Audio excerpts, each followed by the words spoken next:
Good afternoon. We are starting very soon. May I invite you to take your seats and switch off your handphone to silent mode? Okay, thank you very much for joining us today. We're running a full house, so I'm afraid I have to make some security announcements. So please take note of the emergency exits at both sides of the auditorium, as well as the center and also at the back. So should there be an emergency, please make your way calmly to the exits, and you will also be guided by fire wardens to the assembly area. So good afternoon, everyone.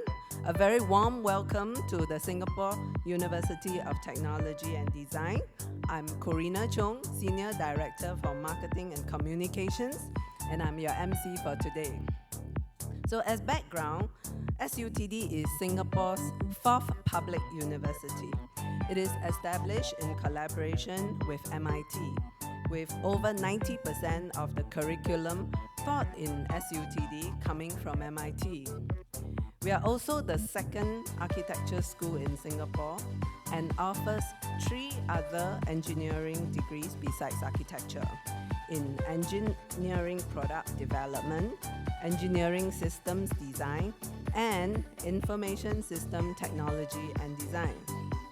The SUTD Masters of Technology and Design lecture is a lecture series bringing together accomplished leaders who are truly masters in their respective fields.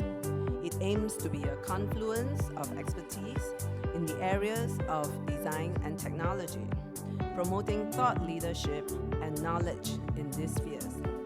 This lecture series was generously supported by the Far East Organization and Keppel Land, who invited Professor Daniel Libeskind. Let me introduce our speaker for today. Professor Daniel Libeskind is an international figure in architecture and urban design.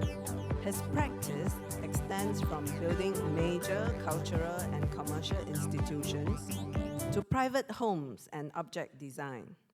Best known for designing iconic buildings such as the Jewish Museum in Berlin and the Denver Art Museum, Professor Libeskind is also the master plan designer for the World Trade Center site in New York City. I had the pleasure of visiting. It was awesome. Professor Libeskind also believes that buildings are crafted with perceptible human energy and that they communicate the greater cultural context in which they are built. His commitment to expanding the scope of architecture reflects his profound interest and involvement in philosophy, art, literature, and music. This philosophy is very much shared by SUTD in our multidisciplinary and interdisciplinary education, where 22% of our education consists of humanities, arts, and social science subjects. Our architecture graduates are also grounded in math and the sciences of physics, chemistry, and biology on top of their architecture training. And today, Professor Libeskind gave a very good rationale why they should be grounded as such. So Professor Libeskind is truly a master for our students to emulate. And without further ado, let's welcome the man himself. Let's put our hands together to welcome Professor Libeskind. Hello. Never be too dependent on technology. I'm delighted to be here in Singapore. It's really a very inspiring place. A small city-state that in a short period of time has risen from just a place that was new, poor, to a place that is admired in the world. And I have a really great admiration for the diversity of Singapore, bringing people together of different cultures, living in tolerance, and having a big perspective towards the world of the future. So let me share with you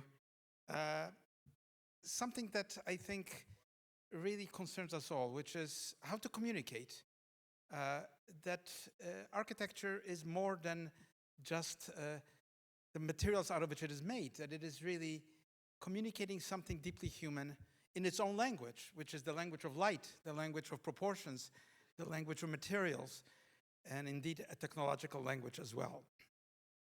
I want to share with you a project which is radical, and by radical I don't mean sort of politically radical, but radical in the sense of the etymology of what radical means. It means a root, something rooted in a place.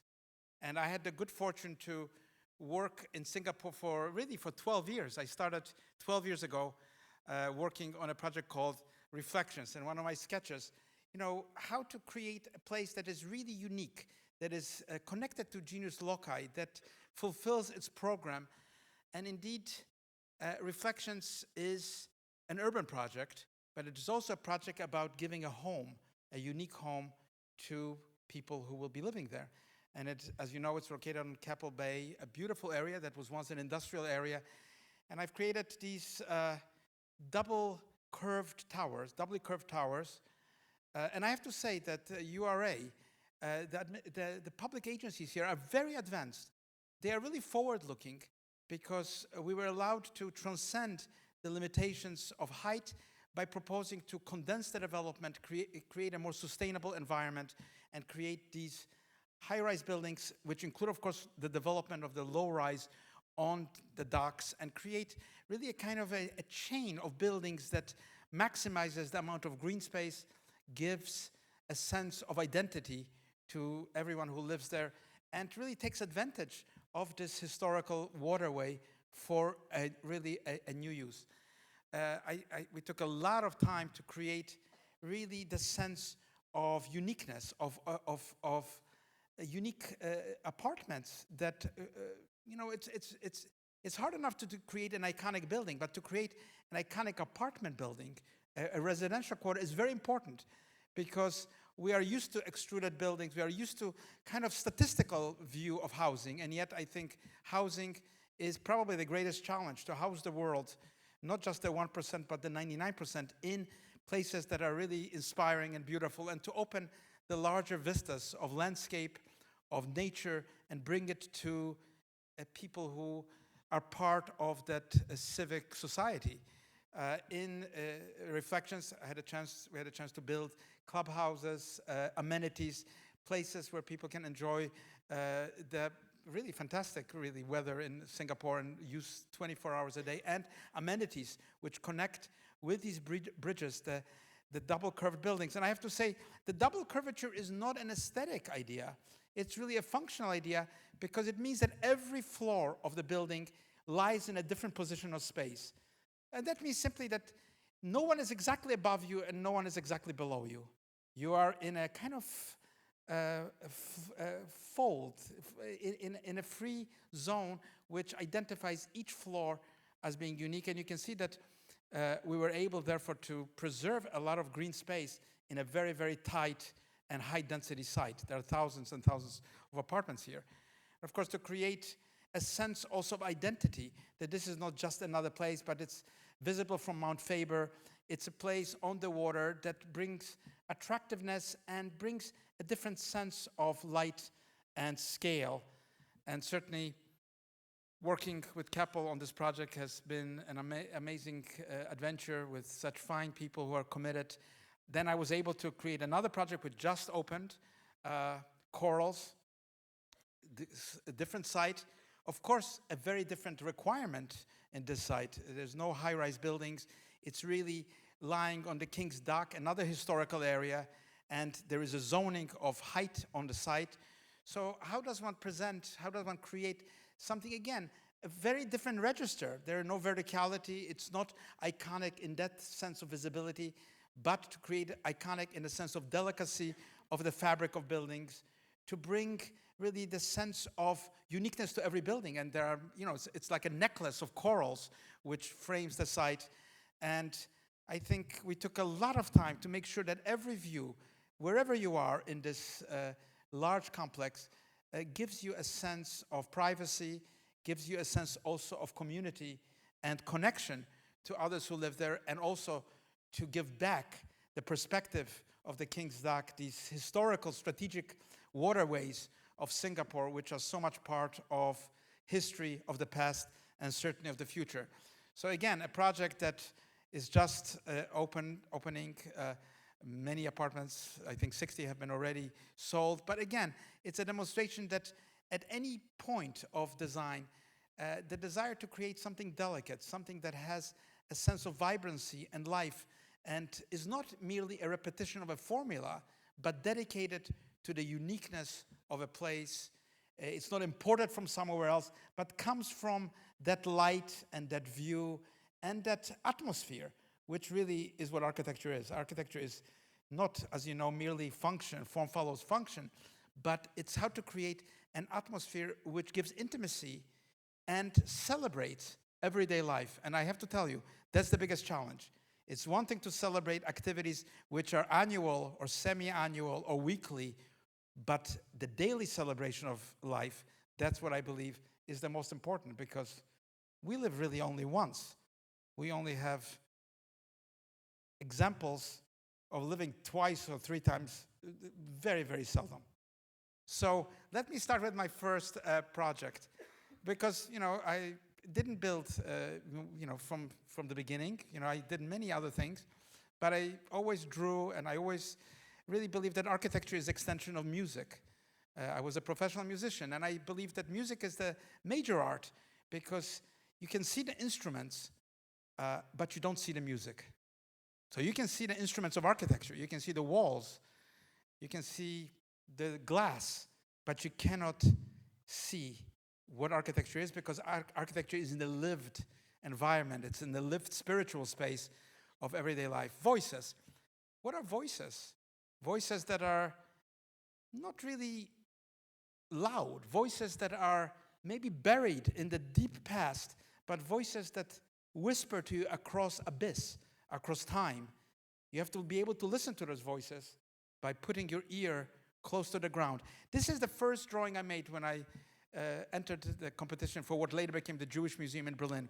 And I drew that emblematic star of David, connecting certain places of the city across that white line, which is the wall, Berlin Wall. And, I was asked at that time, because this was 1989, before November, before the fall of the Berlin Wall. But, when it came to Jews, when it came to the society, East-West division had nothing to do with the contributions the Jews made to not only German culture and European culture, and also the extermination of a people, a genocide on a scale of the millions. And don't think only of the 6 million Jews who were murdered, but think of the 50 million others who were murdered as a result of the murder of Jews. That's the building. It stands next to the Baroque building, existing building. You see the courtyard, which was later developed. I'll show you later. And there is that building that sort of, in an unusual sense, crosses that place. And then there's that Holocaust Tower standing by itself. What is the building based on? Where is the building standing? What is the ground on which it stands? Of course, it stands on Lindenstrasse in Berlin. But to me, it doesn't stand on that ground alone. That ground is only the visible ground. It stands on the ground of the names of those who came to Berlin, who took the name Berliner and many other names, the Jews who were attracted to Berlin because Berlin offered really people freedom, the Jews liberty. And I started with these names, which are the names in what is called the Gedenkbuch, the Book of Memory, which lists thousands and thousands of names of people who were murdered. And I thought a lot about it. Who is this building for? Who is it referring to? It's not referring to an abstraction. It's referring to those unheard, inaudible voices and very often invisible places of the city that we are now in. I based the building on not really purely architectural ideas. I based it, I would call it, on para-architectural ideas. One of my ideas, on the right, Einbahnstrasse, the famous one-way street book by great philosopher Walter Benjamin.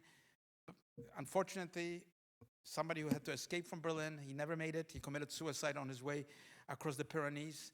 Read his book, One-Way Street. I thought, it should be opened up. The one-way street should now work in a different way, should have the air coming from the other side of history. And I also, as you see on the bottom left, that yellow book, Moses and Aaron. Actually, because I was a professional musician, one of my aims in the Jewish Museum in Berlin was to complete an opera which maybe you have never even seen staged. by Arnold Schoenberg, later Aaron Schoenberg, one of the greatest figures in music, modern music, really the inventor of the 12-tone tone music, really contemporary music, who was exiled from Berlin. He wrote an opera called Moses and Aaron. He couldn't complete it. He wrote the first 2 acts. The opera ends at second act. The third act, he was exiled. It ends. I decided that it could be completed, but not in pure musical terms, but could be completed in the echoes of the footsteps of the visitors across an emptiness, across the void, which is the center of the museum. The center of the museum is not an atrium, is not a connecting link. It's a divided emptiness, divided into 6 parts, which really is the central, unenterable space of the building itself and the orientation. The building stands next to the Baroque building, which was the old courthouse of Berlin, a famous Baroque building. And this is an addition to the building. But the 2 buildings are not connected by any bridge. You know, it was an international competition, anonymous. Luckily for me, because I never built a building before. And it was anonymous. So it was only a number there. And I was, I think, the only one out of the many architects, hundreds of architects, who did not propose to link the bridge to the existing building. Because I thought the bridge did not exist like that. There is no bridge in history that you can just link across space. The bridge lies in the underground. You have to descend into the darkness, into the earth of Berlin, in order to see the evils that were developing even during the Enlightenment time in Berlin, when Berlin had Hegel and Kierkegaard and Schopenhauer and the greatest philosophers. And amidst this great philosophy, there was also bigotry, there was hatred, there was intolerance. And not by accident were the subways of Berlin after 1933 paved with the stones of the Jewish cemeteries. So that's the entrance. You know, it's hard to go into the underground, but it goes way into the foundations of the building. And you have really the overture of 3 streets which intersect, leading you to different directions. The first street, one of the streets, leads you to a dead end. And that's what I think, that Berlin that was there before has come to a dead end. There is no longer that Berlin. It's the Holocaust. There's nothing really to be said about it. It's just the end of Berlin. It's the end, in a way, of what we thought of humanity. I think between the Holocaust and the dropping of the bombs on Hiroshima and Nagasaki, everything has changed. Even if we are not aware of it, if you just look around the world, those events have changed everything, including all architecture, including all thinking, including all strategies, including how we relate ourselves to human beings. So there is the Holocaust Tower. And by the way, for a long time, I built it in, it was just a dark, separate volume. But I read a story of a survivor of the Holocaust later on in Brooklyn. She said, I was locked into the cattle cars to be taken to my death. I saw a crack of light through the cattle car. And she said, I don't know why, but I held on to that line of light. And so I created a very sharp window, which is at the end of this sharp point, which stabs you really in the mind and in the heart. And it's a space which is not cooled in the summer. It's not heated in the winter. It's just a concrete 22-meter high space standing on this oblique floor with this tip of light. That's part of what it says. Then there is the garden. You see the Garden of Exile. You see it here. It's really, in a way, a symbolic garden. It's on a tilted plane. It's created, out of large columns in which, 7-meter columns. There's earth in the columns, but you cannot touch the vegetation which grows high above you, and you have a kind of a disorientation from there. It's symbolic because it's, it's 7 times 7, 49 columns. Central column contains the earth of Israel, and the 48 contain the earth of Berlin. It's 1948, the creation of the State of Israel. And it's an exile. You're in exile. Berlin is in exile from itself, not only Berliners, but the city itself. And then in this garden, you can see what is around you, the streets, the school, the neighborhood in a very, very different way. And then the longest road leads you to the continuity of the museum across the main circulation road. Now, you notice that this main circulation road does not end in an atrium. it ends in a blank wall. Because I thought, there is no redemption in any of these events. There is no sort of hooray or something, free. There is only kind of an emptiness and a shift and a memory that must move into the future if Berlin is to have a hope. And of course, Berlin is a city of hopes. You could not build a building like that without incredible hope. The galleries themselves, the museum spaces, don't have really normal windows. They have this map of Berlin that I showed you, folded with hundreds and maybe thousands of names onto the facades of the building and penetrated through the building. So you're looking through addresses which probably no longer exist in the map of Berlin, but addresses that are in that Gedenkbuch. And the void, which, as I said, runs centrally to the museum, connected by bridges, but inaccessible, but only in its echoes, completing the aporia of Moses at the very end of this opera. If you listen to it, you'll hear Moses calling to God. What is it? What does it all mean? And there is only the echo of the footsteps of the visitors. That's, in a way, one of the answers to that call of Moses. And, of course, the building is emblematic. It's part of the city structure. I was lucky to build later on the glass court, because when I first built it, there was no requirement for entertainment, for performances, for social events, for meals. But later on, the museum developed, and I was happy to be able to extend the activities. And this is a space which is really used, 7 days a week, 365 days. Last time I was there was a dinner of, officers of the German army having a meeting there. It has a very good acoustical system. On the other side, I was able to do another extension, the old flower market. And you can see there are sort of containers, wooden containers that contain a library, an auditorium, more program that was never part of the original museum. The museum is very popular, so it had to extend its activities. But I was able to put a work of art of my own on the building. I was allowed by the museum. And it's a quote from Moses Maimonides. Maimonides is a philosopher, Jewish philosopher, who was living in Egypt 1,000 years ago, who said, "Hear the truth, whoever speaks it." He wrote it in Judeo-Arabic, in Arabic. I translated it into English, into German, and into Hebrew. And indeed, the building stands in a Turkish neighborhood. It's not a museum of the past, it's a museum of the future. We see, again, the intolerance against refugees, against immigrants. So that's what it is. Hear the truth, whoever speaks it. And it's about the future of people, not only the past. And of course, it's part of the city. It's not a huge building, but it has had an impact on how people perceive themselves, how they perceive their own history. The fact that traumas of history cannot be eradicated, they cannot be hidden. You have to face up to them. You have to face up to the memory and also extend it to a hopeful future, because without that, you cannot have a future.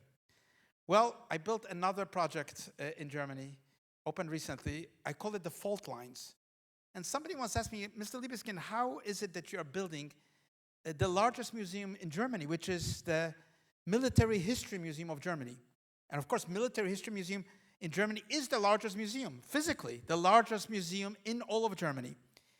It's located in Dresden, the city of Dresden, which was called the Venice of the North, a beautiful city, paintings by Canaletto, by Bellotto, one of the greatest collections of art, of music, with the Semper Opera House.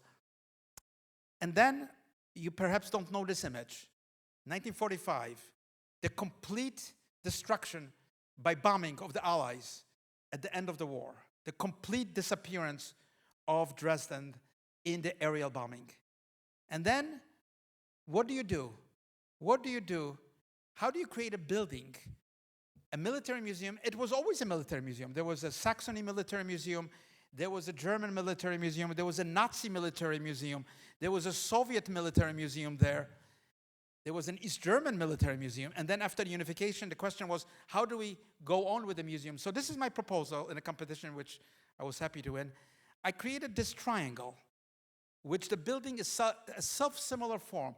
The triangle points to the triangulation of bombs which fell on the city, and you saw the destruction of the city. And the vector of this form actually points exactly to the first bomb which fell on to Dresden. The prow of this vector extends itself beyond the front, historically important front of the building, and gives you also the view of the beautiful rebuilt city of Dresden.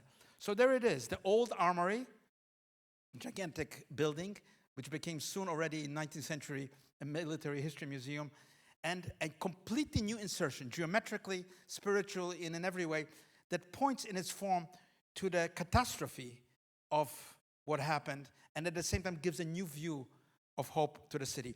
That's what it looks like in a cutaway. You know, if you were to cut away, there are many floors in the building, and you can see the shift. From left to right, there is a chronology of history of German military from the 12th century, the Teutonic Knights, 12th century, and it's interrupted really just at that point where it first cuts the wall, 1914, World War I, fascism, militarism coming from Germany. And the other point interrupts the building in 1945, the end of another period of grim history coming to us from Germany. And then the history continues. So you cross this space, and of course on the outside the building just penetrates the entire space and gives you a view that there is something really asymmetrical in this symmetry of the facade of history. And it's a kind of a transparent structure which has, at the very last level, accessible spaces for viewing the city after you have seen. I've also restored the old building, the 19th century building. It was very badly treated in East Germany. So I put back the columns, etc., the classical pieces. And by the way, this is from the other side of the museum. It's not a front, it's not an elevation, it's not a facade. It's a complete movement in which this arrow, this vector, really penetrates and makes transparent through its penetration all the spaces that it cuts out. So it's a real volume, it's a real space. Inside of the building, in the old armory, you can see history, ancient history, Napoleonic wars, the millions of dead in Europe, in Germany. And then there's the cut. You can see I cut the columns, the historically important columns. I said it's important to create a cut. You know, it's not a connection. We're not connecting the history. We're cutting that history. And through that cut, you can see the main stair, which really is a concrete structure, which is leaning, which is really a three-dimensional space with its own light, and which has a very, very different sense of exhibits. Here it is as you walk up that leaning wall. And what is on the first floor? It's animals in war. I don't know whether you've ever thought how animals were implicated in wars. Not just pigeons and the dogs sent to space, and the anthrax and bacteria and biological warfare we have today, but to what extent that mythology of, you know, the lions of Judah, the elephants of Hannibal, in what way humanity has imposed the evils of violence on nature itself. And that's one of the lessons of that history. And of course, toys, the importance of toys, intertwining with the old structure of the museum. And by the way, the museum doesn't have any particular exhibitions here except emblematic ones. It has questions that it asks. Why do people follow authoritarian leaders is one of the questions. Why do people march and execute orders that they are told to execute? Why do people kill on order? There are no answers. The museum gives no answers to such questions. Nobody can answer them. But it's posed to the people who come to the museum, and people who come to the museum are no longer just people interested in military history, but the large public of Germany. Things that fall from the skies, things that come from the ground. And on the last level, by the way, you see the cities destroyed from Dresden by the Air Force of Dresden. Libeskind in Poland, Rotterdam in Holland, Coventry in the UK. So you see the destruction wrought from Dresden, and then you are able to leave the building at the very highest point on an oblique plane, and you're suspended in front of the building on a very precarious upward moving plane. I can't just tell you what it feels like, but you really have the wind of the city. You have the view of the city. You're also sitting in the triangle of the destruction of the city itself, and you're posed with a question of being suspended in front of the building. And by the way, that's very important, that history in a democracy, particularly military history, is not hidden in the building. That's why I cut the facade. Because it's important in democracy to understand that the army, military, does not belong to the military. It belongs to people, to the public. And that's why the building is really a radical disconnection and reconnection of a democratic Germany to a history that is so violent and so deep. And I'm glad to say it's a very popular building with young people, people from Poland, people from Hungary, people from neighboring countries who have a chance to confront and interact with the history and see something beyond it that is good, that is possible, that is optimistic, and that is positive. Counterpoint, musical term. It's, life would not be interesting if there was not a counterpoint. Every heartbeat has another heartbeat, otherwise you would be dead. I was able to build a building in the city that I know from my childhood, in Warsaw. I come from Poland. Right next to this palace, it's called this Palace of Culture, but it was actually the palace of a dictator, of Stalin, who built this thing to oppress the Polish people. I'm Polish as well. I'm a Jewish person, but I'm also a Polish person. And I knew that palace from childhood because it dominated the city. You can see it here, my project, which is a residential tower. It's the tallest residential tower in Europe, about 65 stories. But you can see that the center of Warsaw is devastated. It's as big as the city of Krakow, completely eradicated, and the palace stands on it. And this is Zlota 44, the building that I was able to construct. It's not so easy to build it. It took many years. People are just about to move in February into this building. And the building has a complex kind of geometry and topography because the form is not derived only, again, aesthetically. The building must not throw shadows on the low buildings built in the Soviet times post-war. So it takes a very particular shape of light, but it also gives certain views to the Vistula, the Wisła River.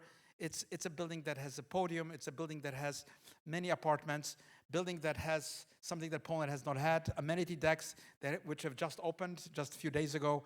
And it has retail. It's a concrete structure. And again, it's a bold building that faces the Palace of Culture and presents a new Poland, a Poland that is free of Stalinism, a Poland that is free of dictatorship, a free country. And I think this tells you almost everything, because it's everyday life versus the symbols of dictatorship. And I'm so glad that my favorite player, Lewandowski, a Polish citizen on a great German team, has just bought an apartment, Zlota 44. And it's fantastic because it's also the site where my mother was born. My mother lived, there was an old Hasidic Jewish neighborhood.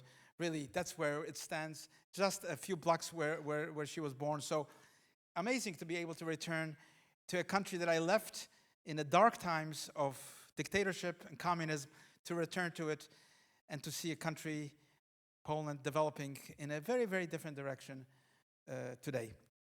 Complexity. Many people tell you, do things simply. Everything should be simple. Simplify. Well, I don't believe in it. Life is complex. The brain is complex.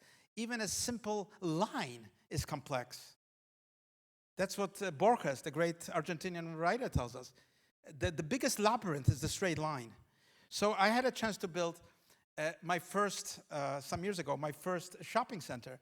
I really didn't know what to do. I don't know shopping centers. So what did I base it on?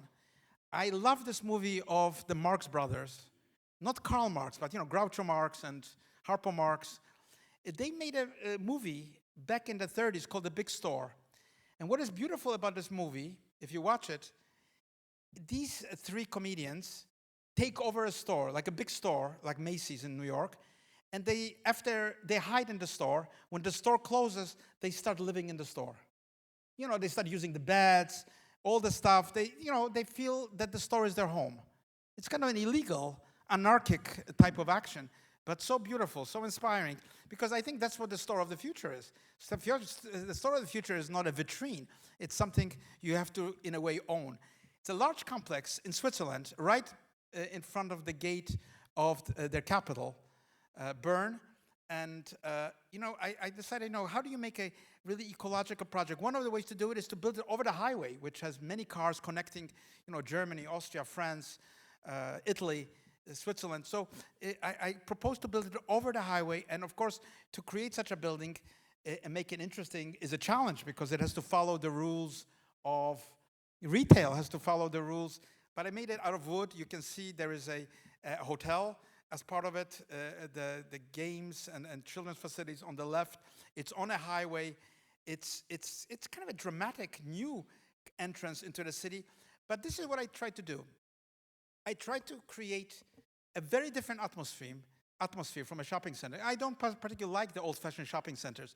So I said, let's try something. Let's make the shopping center look like it's a museum. You don't have to shop. You just go and enjoy the space and the light, and then maybe you will buy something. And that's indeed what I proposed, creating very dramatic, unusual shop fronts, but still very functional, bringing a lot of daylight, which is a no-no usually in shopping, right? You're supposed to just concentrate on being inward, and really make it a public space that is radically different from normal shopping centers. And by the way, even when the economy went really low, this shopping center was the most profitable place in Europe for shopping, because people were attracted to it. It didn't force you to shop, but had many, many social spaces, and it's a complex. It has a convention center, many multiplex cinemas, it has spas, it has children's activities, it has many different programs, for example, swimming pools and places to enjoy yourself, which are kind of cathedrals of health at a very large scale, and architecturally really a different language to. And people, by the way, come here not only for the day of shopping. They come for a weekend. They can drop off their kids in the playgrounds. They can go shopping. They can go swimming. At night, they can go to clubs and dance, and even enjoy the outdoors. Beautiful, because it's a suburb. But I thought this suburb had so many disparate buildings. The suburb should become more structured. And I was even able to build on the right. You can see housing for the elderly. I think where else is a good place for people who are elderly to live, except where a lot of young people are. And so it's very successful. The waiting list, I think, is for 15 years to get an apartment there, because it's fun. You know, you're always 24 hours a day. There's something to do. So it's on a highway. It's a composition with this suburban green, but bringing it together. And it has had a lot of success. Subsequently, I built 2 more shopping centers. I built a shopping center in Las Vegas and now one in Korea. Transformative, that's an important word, because to transform something, and I had a good chance to build really an addition to the largest museum in Canada. It's in Toronto, the Royal Ontario Museum. It's a museum of art and a museum of natural history all together in one spectacular complex. You can see the turn of the 20th century buildings. Again, I reoriented the building towards the main street. When it was built, it was not the main street. I transformed the geometry of the building, creating something which is really exciting, kind of vitrines into the future, create forms that are really unprecedented, because I think that's what a museum is a place of wonders. It's not just a box in which you show something. It's part of the wonder of nature, wonder of art. And I was able to create these, that's the entrance, these large-scale vitrines that show the dinosaurs. And the Royal Ontario Museum has probably the best collection of dinosaurs in the world. So you can see that the topography of the space reflects light in different times of day. It's never just a big mass. It's broken into kind of spectacular pieces of geometry. And you have a secret reference to really the exciting adventures inside. And inside you can see amazing things from hundreds of thousands of years ago. You can connect the building to the existing fabric through an interstitial space, and at the same time create new linkages to the galleries, interesting spaces for contemporary art. You can see that I didn't ever cut the old building. I deferred to the old building. Sometimes you see corners and bits of pieces of the historical structure, but it is kind of crystalline in its form. And on the upper levels, you have really freedom to do very new things. There's a restaurant, views over Toronto. And again, I think it's important to take a risk. Of course, all these buildings are in the beginning controversial. People shake their heads and say, oh my God, it doesn't have any right angles. But that's good. That's good, because after a while, people start flocking to it, particularly younger generation. And Canada is a city of diversity, country of diversity. People from all cultures, all religions come there and enjoy really being presented with something that doesn't underestimate human imagination. because nothing can exceed creativity of the human brain. Well, that's a word that is a dirty word in architecture. Never use the word expressive. It's supposed to be neutral. But if you read Dante, you know, the Inferno, the neutrals at the entrance to hell are people who are neutral. Those are the first level of hell, are the people who are neutral, who didn't take sides. So I thought, better not be neutral. I don't want to be in hell. I had a chance to do a house. I never did a house before, but a couple came to me and said, Ms. Libeskind, could you design a house for us? My God, I never did something so small. But wow, what a challenge to do a house. So yes, I asked them what they wanted, and they were very nice. And they said, you know, Ms. Libeskind, we have already a house in New York. We have art collections, but we don't want to have any collections of our art in this home. We want this house to be inspiring us. We don't want to bring our art collection to this home. That's a plan of the house. It's a very small house. It's expressive because it expresses the functions in section. It has many different sections, as you can see in this kind of short illustrations. And there it is in Connecticut, about an hour away from New York. It's a folded form. It's a monocoque construction. It has no structure within it. It's all really in the walls. And it's stainless steel, very special, which really doesn't have any stable color. Depends what angle you approach the building. Sometimes it's brown, sometimes it's blue, it's green, it's black. You know, it depends what angle, at what time of the year you approach the building. But it is a very sharp building on the outside. You can see it here. It has a sculpture form. It doesn't have, it's not a big box with big, windows, because that's not sustainable. It has a number of porches that bring the light, from morning to evening, in the winter, in the summer, protected, not too much glass. That's what it looks like. That's what it is. And these porches, these extensions of the house, really provide my clients with the possibility of having a breakfast outside in good weather, enjoying but inside it's completely opposite. It's solid oak. It's not veneer. It's like a primitive hut. And yeah, it's very cozy. So that's what I believe architecture should be. Very sharp on the outside and really warm on the inside. Yeah, that's my belief. Just like people. They're very sharp on the outside, but they have a soft interior. So I was so lucky that I was able to, design in this building. They asked me to design everything, the carpets, the kitchen, and they are professional cooks, so they need really high-level equipment, and how to integrate it to a pleasant environment. The lighting, I didn't want the lightings and the, things.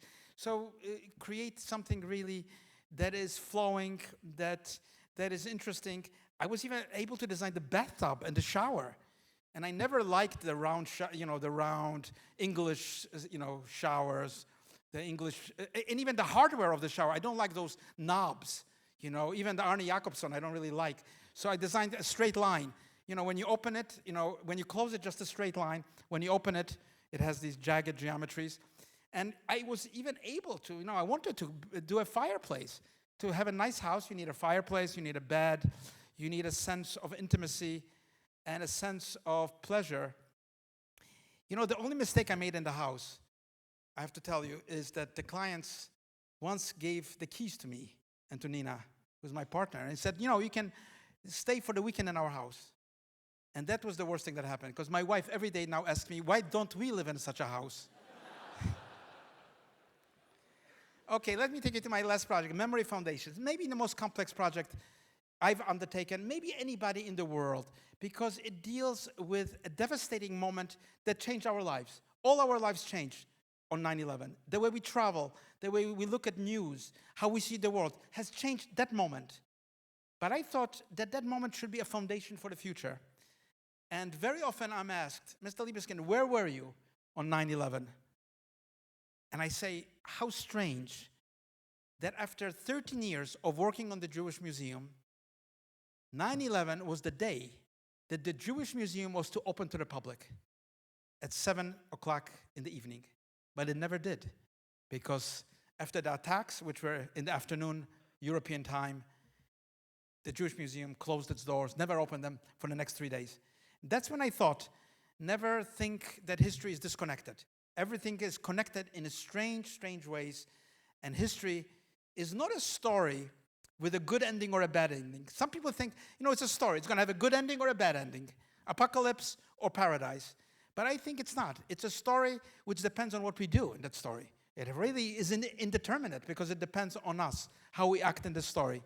So when I won the competition for Ground Zero, this is what I thought. I thought it should really be something that creates a different connection to New York.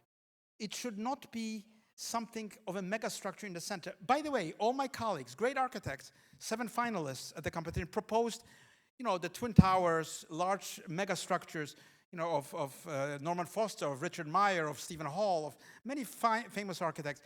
I thought nothing should be built in the center of the site where people perished. 3,000 people from 90 different countries. It was not just Americans, 90 different countries. And I thought this should be really a homage to that memory, but also symbolic of New York, symbolic of the light of New York, of the torch of the Statue of Liberty, of the bedrock in which people should. And I show you this not out of vanity, but out of the fact that this project has many stakeholders. Here are the stakeholders, the families of the victims, who are in the thousands, uncles, brothers, sons, daughters, cousins, in the tens of thousands of people. Those are the families. That's the stakeholder. The Port Authority of New York, 7,000 architects and engineers, who owns the land of this site and who leases this land to private developers and their own architects. That Port Authority is governed by 2 governors, very powerful governors, the governor of New York and governor of New Jersey. Very important. The streets of New York are not governed by the governors, but by the mayor of New York. And under the street run the path trains, which are run by the independent path train authorities, and subways run by the Metropolitan Transit Agency. So you can see, plus federal agencies involved in funding some of the project. You can see that the client is not in the thousands, but in the hundreds of thousands of people.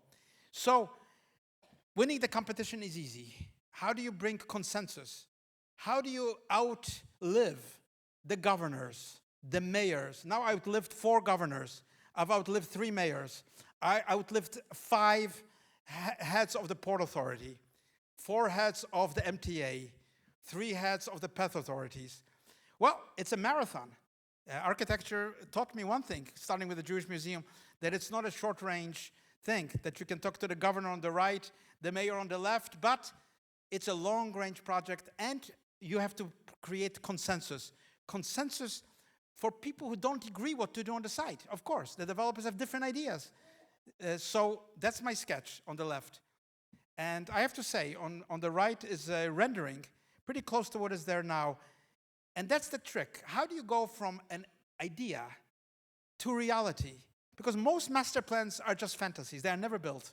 They're abandoned halfway through. But you have to be very practical. And that's what I did. I divided the site into separate towers. That's why I didn't build a mega tower, because nobody has money to buy, to build mega towers. Divide the site to smaller towers so people can fund 1 tower at a time as the money allows, as the economy allows. And then protect the public realm, the center, the footprints, the memorial. That's what it's about. There it is in site plan. On the left, you see Hudson River. You see that block. And very important to understand that it's not a self-standing block. It's connected to Battery Park, to Wall Street, to Tribeca, to Chinatown. It's really a living part of the city.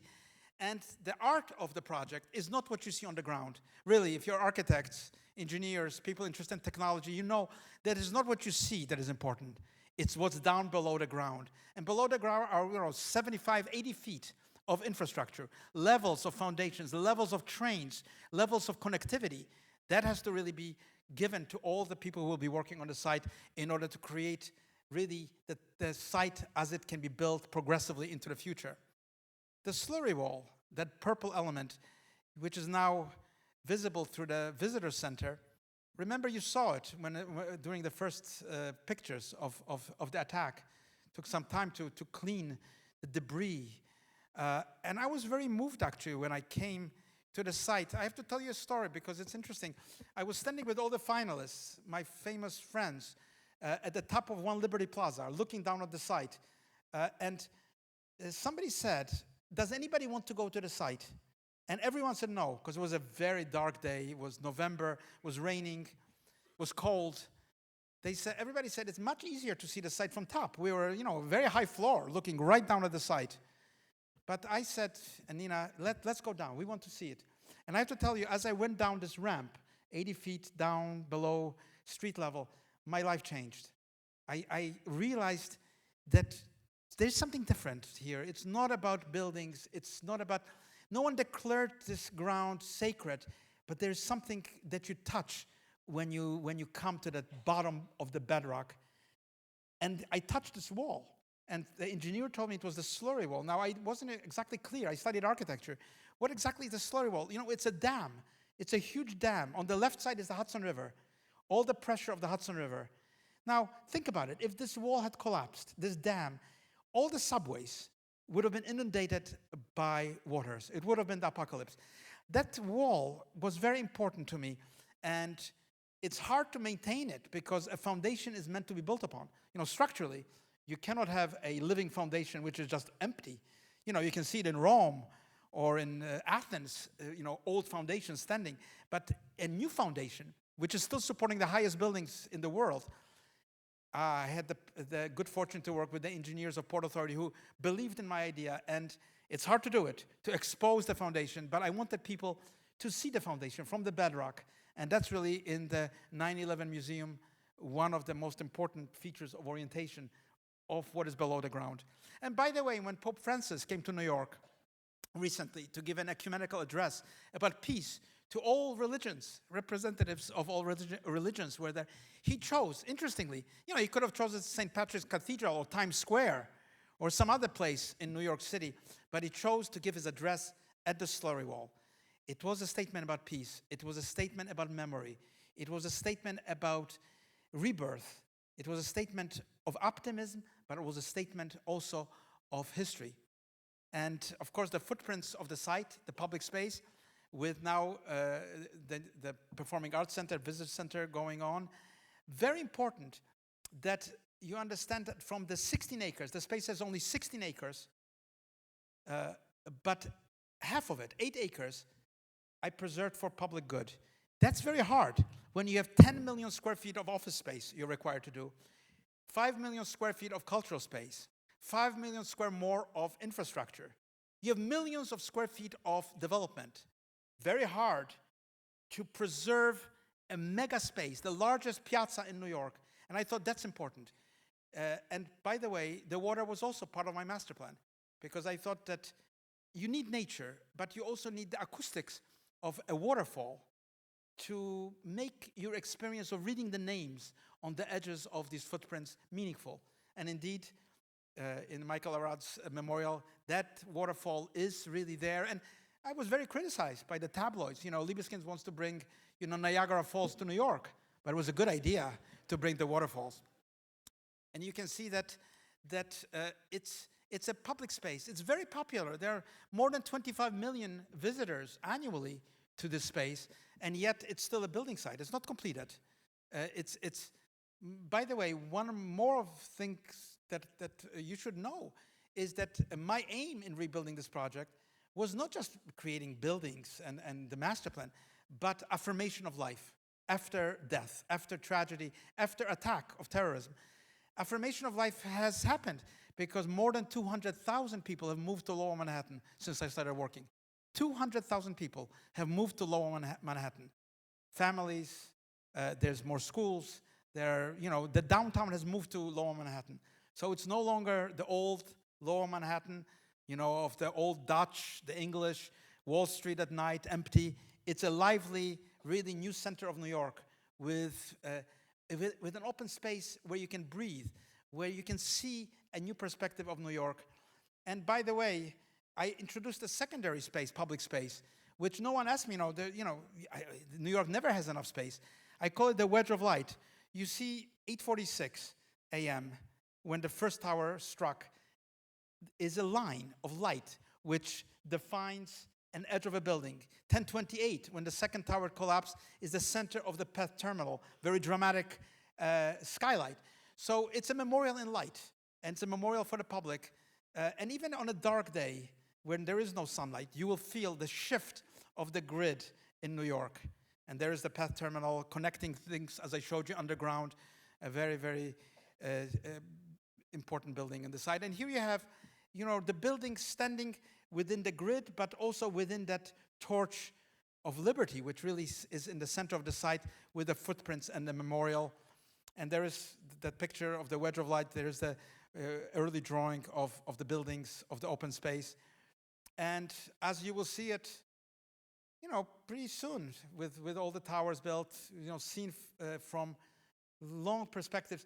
And I have to tell you, I was an immigrant to New York. I was an immigrant. I came to the Bronx when I was 13, 14 years old. And I thought about this site a lot because, my parents worked in factories. They were immigrants. They worked in the sweatshops of New York. And I said to myself, what am I giving to the people of New York? My parents and most New Yorkers will not be in those gleaming, beautiful buildings.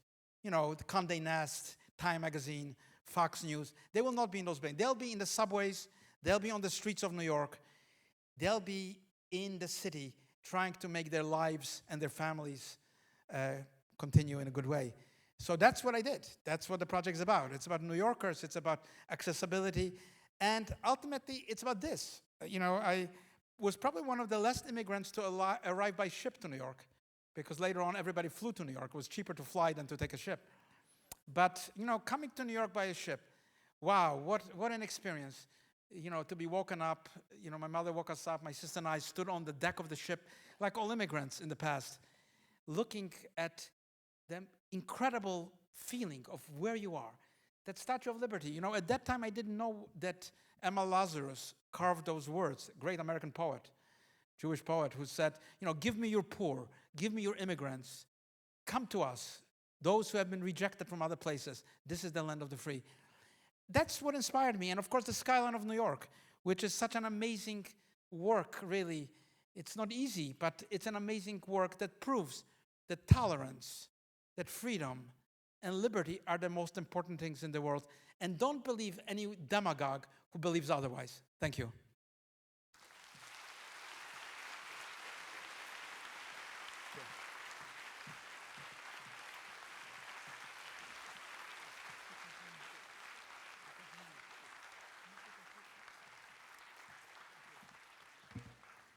Thank you, Professor Libeskind. That was wonderful. I'm sure you are as fascinated as me. So maybe it's time now for the question and answer session. May I invite on stage our moderator, Professor Erwin Vire, I changed your surname, sorry, Head of Pillar for our SUTD Architecture and Sustainable Design Pillar. So before joining SUTD, Professor Vire was at the Kyoto Institute of Technology, where he was the Global Excellence Professor and Communications Officer for the Kyoto Design Lab, as well as Design Critic at the Harvard Graduate School of Design. For the past 4 years, Erwin served as the chairman of the Architecture and Urban Design Jury Panel for the Singapore President's Design Awards. So there are mics at the aisle. Please go ahead and ask your questions. If I may invite you to give your name and where you're from before asking your question. Corina. Yes. Thank You want to start the ball rolling? Yes, Yeah, go ahead. Yeah, maybe I would like to thank Daniel for giving us a wonderful time sharing many things. It awakened actually memories of me watching you give a lecture in Osaka years ago, and I was sitting beside Nina. And during that lecture, sorry Nina that I have to say it, one of the most impressive things was actually when Daniel was giving the lecture, you could feel that emotion, that energy, and then that deep understanding of life, I guess. And constantly, while he was talking, he would constantly look at Nina. And then Nina would smile at him, and then he would continue talking. I'm sorry that I have to say it, but it made me feel that when he was talking to the students this afternoon, he said that, well, you know, architecture sometimes, I mean, it's invisible. Like music itself, it's invisible. You could see it in the instruments, perhaps, in the proportions, in the light. But it's like love, you know. And so maybe love is also not something that we can explain. And so I guess that maybe that is what is architecture. But beneath that, I guess, is a great understanding. And so listening to the lecture, I'm actually very impressed when I hear that you could go from Walter Benjamin to Schoenberg, and then to all very ordinary things also, like very pop, and all these things in a very wide range and a very, very deep penetration of understanding. And so one wonders how this is actually translated into all the works, not only in the architectural works, but in all the activities that you do. And I could feel that there is a very deep understanding of the history.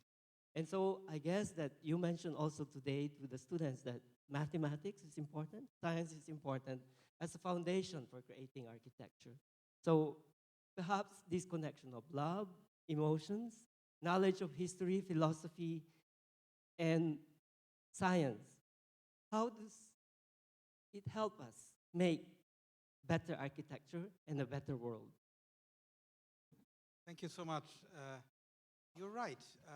You can't really disconnect things because everything, mathematics is knowledge.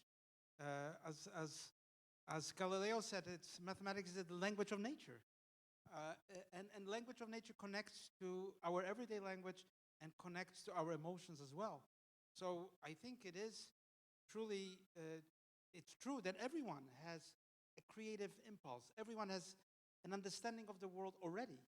It is how to really be able to take that understanding and translate it through very prosaic systems which we have, because we are not writers, we are not poets, we are not musicians, we are not artists who can really practice alone. I always admire, you know, I always give the example of my favorite composer, Bach, because Bach was forgotten for 200 years. You know, he created great music, and then he fell into oblivion, and people thought this was old music. It was only another great composer, Mendelssohn, Felix Mendelssohn, in Leipzig in the 19th century, who was first to rediscover the manuscript of Bach and make a public performance. And from that time on, Bach became, wow, he was not an old composer, he's a composer of the future. So that's the strange oblivion of history. History is not just a direct translation, it's sometimes lost. One has to make an adventure to try to recover what we forgot, and also to inspire the everyday, because every day is a miracle. Every day is a piece of wonder. We cannot take it for granted that we are alive. And what does it mean? It's not an accident. I don't believe that it's just a bit of chaos. It has a meaning. And the meaning of what it is depends, of course, as you said, how we use what we know to create something that embodies our, you know, short time in this planet. Thank you very much for that. May I continue a little bit about how we use what we know? And then I guess that because we are a university of design and technology, and then I guess that in order for us to carry out and to realize things, technology plays a big part. And so we have to be a bit projective towards the future.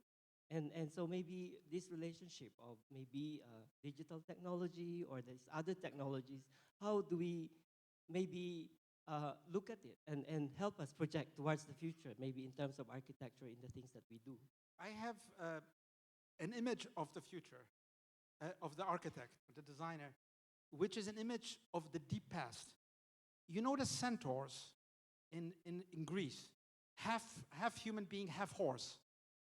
They were the ancient, they were the teachers of the philosophers, like Chiron, the centaur. Half a human being with 2 legs and then the body of a horse. Well, the body of the horse represents the power of technology, which is into, you know, we're a single being now. We cannot be disconnected. We never have been disconnected from technology, but now that power is very evident. And I think that's really the challenge, how to remain human, but use that power which is behind us, which is a power almost of nature, something that is not fully in our control, and be able to still project a voice towards philosophers of the future. Thank you very much. That's very inspiring. And so now, may we ask? Yeah, so audience? anybody have Yes. any questions? Yes. Please go to the aisle where the mics are so that the rest can hear your question. Yeah, go ahead. Hi, testing. Hi, I'm Sean from NUS. Mr. Libeskind, thank you very much for your extremely inspiring lecture just now. I'd like to ask this question on behalf of all my friends who are still slaving away in studio in the West. We are all architecture students, by the way. Thank you very much for coming all the way from the west to the east. Welcome. You're most welcome. Thank you. I'd like to ask, because in I think a few of your books, you've written about the alphabets of architecture. You had a whole grid of very interesting lines and very interesting voids and spaces. And I'd like to ask, how do you get to that? Because as an architecture student, we are very interested in design process. What was your process in getting alphabets of architecture? And the same thing, how do you know which lines to intersect? We know that you pull grids out of everything, but how do you know which one to intersect? And how do you know which space to create out of that? Thanks. Thank you. That's a very difficult question to answer. Really, almost impossible. Really, my path to architecture has always been through drawing. Drawing is, even before language. Jacques Derrida, for example, in his great philosophical writing, says that the graphic character of writing is more important than the meaning of what is written. Even the color, if you write in red or green instead of black or brown, tells you something completely different. If you were to reprint the text in a different color, he says, it would mean something totally different. Well, and by the way, he's not alone. There are other philosophers, Heidegger, others, claim that the mark precedes all languages. How do you connect that mark to something that can be evolved technologically, that has a articulation and that is not unreasonable? How does it share between intuition and reason, something that creates a conversation and a rationality? It's very, very hard to answer, in a short way. But all I can say is that it's possible, because that's what architects have done from the beginning of time. The first gesture, perhaps, of architecture that we know of is someone drawing a line in the sand, saying, this is mine and this is yours. Perhaps that's the first act of architecture, is drawing a line in the sand somewhere. We still draw the lines in the sand to build things, of course. But what is the meaning of that gesture?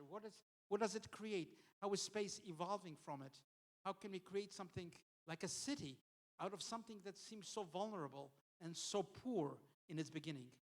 And I think that's true. If we think of how cities began, how culture began, thousands and thousands, hundreds of thousands of years ago, how evolution, as Darwin explains, took place.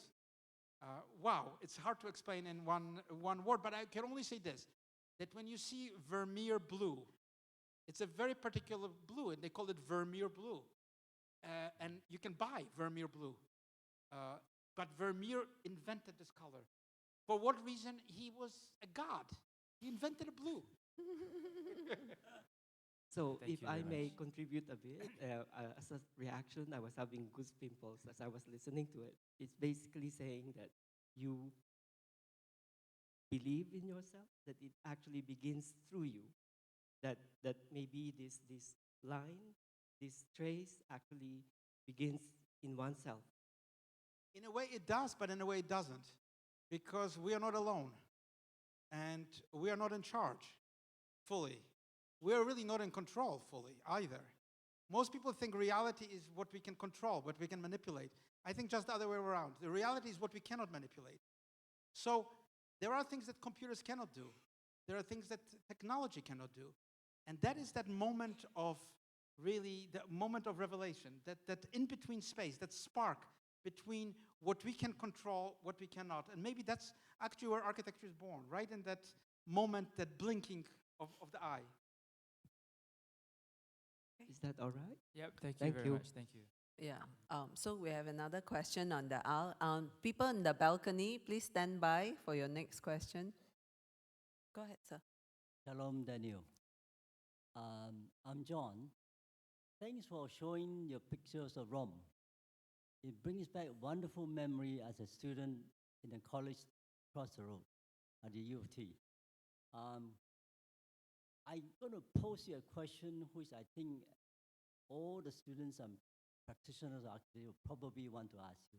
But before I say that, I want to say two things. We all know architecture is supposed to be frozen music. But tonight it's made very evident the architecture is also melodic mathematics. So the question to you tonight is, where or how do you seek your inspiration? In other words, where or what is your wellspring of inspiration? I think you're a real original in the books of Harold Bloom. Thank you. Well, another difficult question. Well, you know, I'm so lucky to work with Nina as my partner. I have to tell you the truth, and lucky to work with my teams. You know, because architecture is not made by a solitary person. You need a partner. You need somebody who may be better than you are in understanding and in enlightening you. So, first of all, I'm lucky to work with Nina as my partner. She's not an architect, but she shares a vision of the world, of an ethic, that architecture is also about ethics, not only about technology. And inspiration, I think, Alice in Wonderland, if you've ever read the book by Lewis Carroll, says that before 7 o'clock in the morning, you should be inspired by 7 things, amazing things. And I thought about that, you know, to be inspired by 7 things before 7 o'clock in the morning. That's really inspiration. Well, where do you take the inspiration from? You can take it from any dream, from any look. Look, first of all, you have to look. You have to observe very, very carefully everything, and you have to examine everything with your eyes. But then when you create, you also have to close your eyes to the world. You have to forget, in a way, what you have seen as well. So there is an ambiguity, and there is also a quest. It's a search. I've often wondered why in the sciences and the arts people ask questions explicitly, but why are buildings forbidden from asking questions?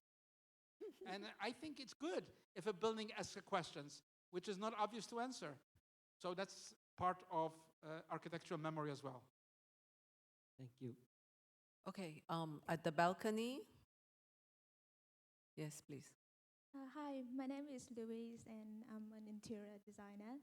So I'm not going to ask you about architecture or design, but this question is more on your intuition in terms of building.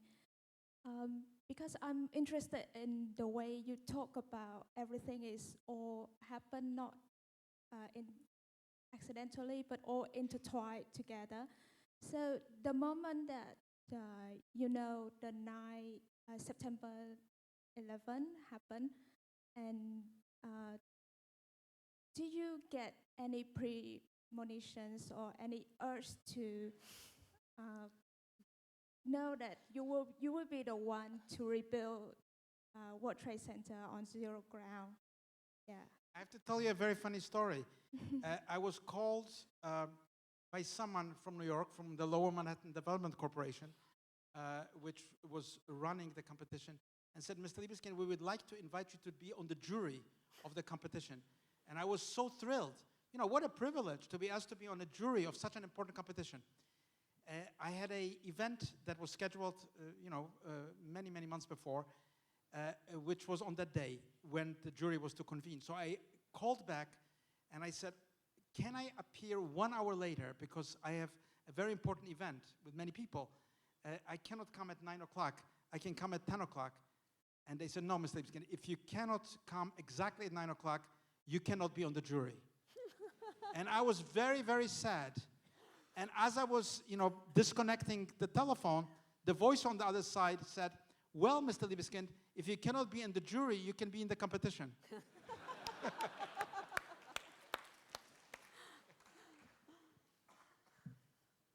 Hand of God. Yeah. Anyone else in the balcony? Yes. Go ahead. Hi, I'm Jonathan. I just graduated, so I just started work in a local architecture firm. So I think like many other local architects, we would just be wondering some of your thoughts on local architecture, and maybe you can share with us with whatever knowledge you have of some local projects. What are some of the notable projects that have interests you? Yeah, thank you. Thank you. Well, I had the good fortune to work with Keppel here in Singapore, and I found it really inspiring. People who really love the city, they love the place. It has their own history because that's how they started. It was not just speculation, but really a commitment to create something. So I was so lucky to work with people who have a great ambition and also a great tradition of doing things. Look, you have to find the right partners to do any project. It's not just quantity, but quality, commitment, and love, as you said, for doing something. And I think that's what, I have nothing else to say. I've been lucky. And not every project is easy. Not every project goes the way you think it will go. Sometimes I've even fired investors, because they were not really interesting. And I'm not interested in working just to make, a building. So you have to find you have to be lucky to find the right partners, because working with a local, and every place is local. Within the global world, every place is local. You have to, it's like a marriage. I've been married for many years. How lucky for me. So many people I know are married twice or 3 times in the time I've been married. But no, it's a matter of luck. And love. Thank you. Okay, last question on the balcony, and then we come downstairs, okay? Yeah. Hi, my name is Phyllis. I work in a local archi firm as well. So my question is, right now there's amazing technology which is 3D printing, and there are like examples of people printing bridges, printing castles and houses. So what do you think of 3D printing in architecture, and whether this technology will make architecture itself become obsolete because we're giving architecture back to the people? Good question. I think architecture will never be obsolete, but I think giving accessibility to people, and I believe that will happen, that people will be empowered through technology to do things they didn't think they were able to do. And it'll be an extension of their desires as well. And I think that will certainly change the way architecture is practiced. Because, look, many of my projects have been public projects. They were not projects I did, in some sort of boardroom because I made a deal with some politician. Many of my projects, almost every one of them, have been in the public, in the public light, with great controversy often. But I believe in public participation. I believe that's the most important thing. And public participation does not mean mediocrity, not at all. If you empower people, if you're able to converse with them, if you're able to create a dialogue and a trialogue and a multilogue, you can create really a fantastic sense of ownership and citizenship in a place. And I'm a great believer that technology will really empower us. It empowers us already to do certain things, sometimes badly, sometimes well. But I think in the future, it'll give us much more creativity. And look, I have some grandchildren. And I look at kids, and I think every child, before they go to school, is like Leonardo da Vinci. They're like, every child is a genius. So I wondered to myself, why don't we have all Leonardo da Vinci's? But I think that's very simple. When people go to school and start conforming to standards, they lose their creativity. So I think technology is to open that conventionality. It's to open the realms of the unpredictability. It's to open the realm of creativity to give us a sense of a new horizon. I think that's the beauty of technology. Fantastic. Yes. So William next, and then the gentleman in white next.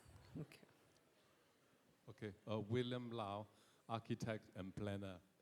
Prof, I want to ask you, I admire your two buildings where you literally cut through with your triangular, very modern shape building you cut through the historic building. My question is, what is the context of the local regulations when it comes to historic conservation? Because here in Singapore, new structure is a no-no. You cannot touch me. Neither can you have such a structure. You must respect me totally and stay away from me, new structure. You're completely correct. The regulations in Germany are exactly the same. Part of the competition was do not touch the building. Build the building in the back, in the courtyard. Build the new extension in the courtyard. But I decided that it's important to cut. There are two very delicate lines that cut the building. Only two lines that cut the facade, the historical facade. I thought it was very important to make the penetration from the inside to the outside through that facade, but very delicately. And I did have many conversations with historical experts who initially were, people were shocked. It's a historical facade. How can you cut it? But, if you're able to explain that it's important to cut it, it's important, and why? Well, I tell you, I saw a man, an older man, standing in front of the building just when it was about to be completed. He was German, and he said to me as I was walking by in German, he said to me, "I am very disturbed by this building." And I said, yes, correct, you should be. You should be disturbed that this classical facade has this form. That's the purpose of revealing the power and responsibility of the military. So yes, I think you have to have authorities, and as I said, the authorities in Singapore have been very enlightened, in my experience, very far-reaching, far-thinking. I think, of course, you have to depend on authorities. In San Francisco, where I built a museum, I also was able to cut, in a way, piece of a historical building that was protected. But you have to be very sensitive how you do it. It's not for just any reasons like, look at me, and I want to, it has to have a principle that is not only architecture, but ethical and philosophical, where you can then convince people who might be against such a thing. And many of the architects in the competition were so mad at me. They said, like, you did something illegal. How come you won? But I was lucky because the people who run the museum are military. It's owned by the military of Germany, by the admirals of the Navy, by the generals. And I really liked working with the military, I discovered, because once they make a decision, they don't go back. That's wonderful. Thank you, Prof. Thank you very much. I need to bring you to URA and enlighten them. Thank you. Next. Next, the gentleman in white, yeah. Hey, hello. Hello, hi, good evening, Mr. Daniel. My name is Franklin, I'm an investment consultant, and I'm handling the international marketing for one of your iconic projects. It's the Century Spire by Century Properties in the Philippines. We are really amazed and inspired by your explanation and how you came about the ground zero in New York City. And now it looks like all the buildings that we see here, especially at Reflections at Keppel Bay, is talking to us in a special way.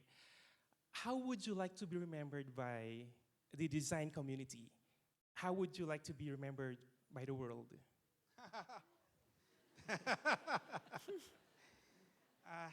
First of all, the world has a very short memory. Just, you have to remember that. No, I think you have to do what you can stand behind. You have to do something authentic. You can't be swayed by the left and the right and by just public opinion. Sometimes you have to challenge public opinion. And I think the good buildings that I love throughout history, throughout many continents, have always taken a stand somehow. And those are the buildings that really remain interesting in history. Not every building that has been celebrated in its time is memorable. So it's really taking a risk. You have to take some form of a risk. Look, we live in a risky age. We ourselves are a risk to the world, as you know, from the ecological sort of disasters that are caused by humanity. we have risked the world. We have to kind of transform that risk to something positive and something constructive. And I am a believer in it. I disagree with people like Stephen Hawking. My son, who is an astrophysicist, studied with Stephen Hawking.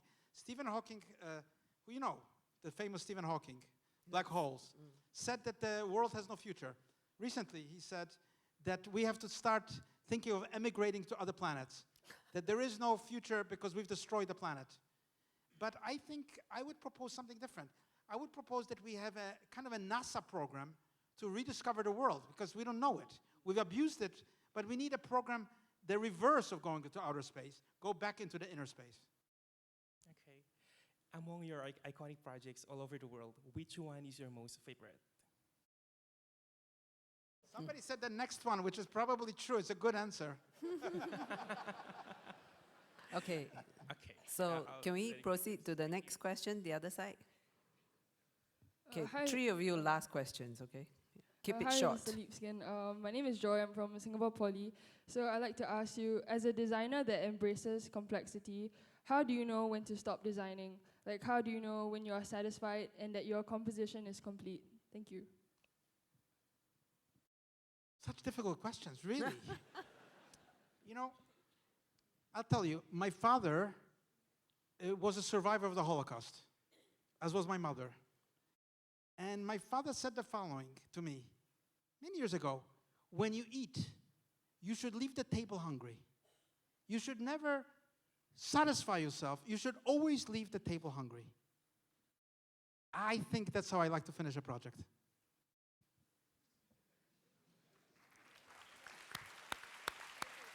Okay, next person. Okay, my name is Kiran. I'm from Singapore Poly as well. My question is, do you relate your architecture to deconstructivism? Well, you know, I was part of the, first museum show of architecture since the international style, Museum Modern Art in New York, called Deconstructivist Architecture. I have to tell you, I think it's a very bad title. It was invented by some academics in New York because architecture is about construction. It's not about deconstruction. So I never really understood the term, how it applies, but I think it has a kind of idea that architecture is not what it used to be. That's what it means. Architecture is not what it used to be. And, Bob Dylan just got the Nobel Prize. And, remember, he says, listen to which way the wind blows. And in a way, that's what deconstruction means. Fabulous answer. Thank you. It's Okay, very last good. question. Yes. Hi, Mr. Libeskind. My name is Chelsea. Cannot hear you. Okay, wait. Hello? Yes. Okay. Hi, Mr. Libeskind. I'm Chelsea, and I'm also an architecture student, but I study music as well. So my question is, how did you draw the parallels between architecture and music, and how did you find your inspiration from these parallels? It's a great question. Well, as I said, I was a professional musician. And look at ground zero. You have to create a composition. Very precise. The master plan is like a musical composition. Very, very precise. You have to be able to conduct that composition. You have to give a certain freedom of interpretation to each of the individual players who are part of the site. You have to be able to make sure that the music is conducted and sounds exactly as you want it to sound. So the analogy between a drawing and a musical score is very, very close. They're both coded systems. If you know how to read music, you know how to read music, you know how to read a plan, you know how to read a plan. It's codes. But even more than that, music and architecture are very scientific. They are very mathematical, highly organized structures. And yet, at the end, they aim to appeal to the human soul. If the music didn't appeal to the human soul, it would be just a bunch of sounds.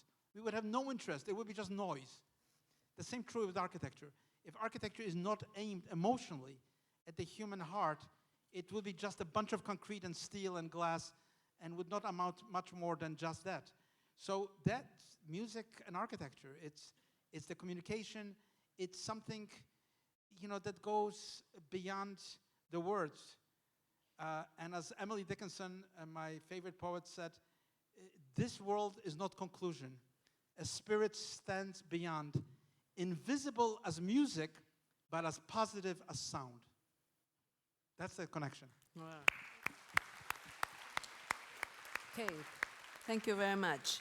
So thank you for the variety of interesting questions and certainly insightful answers. So moving on, as a general practice, speakers are presented with an honorarium for delivering the master's lecture. And Prof. Libeskind has generously decided to donate the money back to SUTD. And this is being used to establish a Daniel Libeskind Book Prize to be awarded to the most outstanding achievement in design throughout the architecture and sustainable design undergraduate and graduate programs. So today, we are most honored to have Prof. Libeskind present the prize to our pioneer master graduate, Ong Li Yan. And shall we invite her to the stage to accept the book prize, please?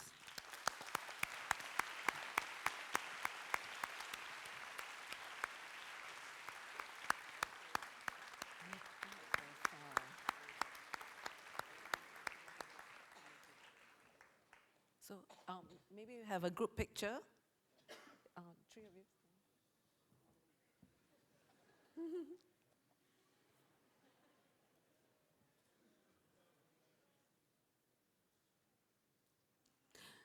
Great.